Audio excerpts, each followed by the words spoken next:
Maradona regresa al Estadio Olímpico México 68 después de 33 años de no hacerlo. En dicho inmueble, en el Mundial de México 86, enfrentó a las selecciones de Corea del Sur y Bulgaria.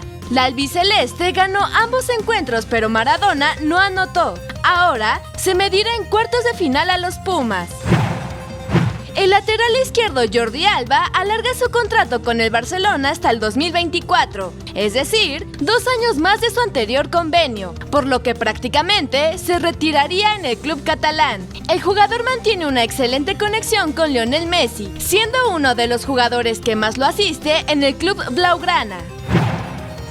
Los organizadores de los próximos Juegos Olímpicos en Tokio 2020 anunciaron hoy que habrá veto al tabaco y a dispositivos de vapeo. Fumar estará prohibido en cualquiera de las sedes en los Juegos de Verano, en Olímpicos y Paralímpicos, en cubierto o al aire libre, incluyendo en zonas perimetrales que estén gestionadas por la organización. El plan del presidente Andrés Manuel López Obrador sobre el impulso a las academias del béisbol iniciará en Palenque, Chiapas, ya que al sur del país se abrirá la primera de 10 escuelas. Cada centro recibirá a 40 jóvenes que serán instruidos por expeloteros como Karim García.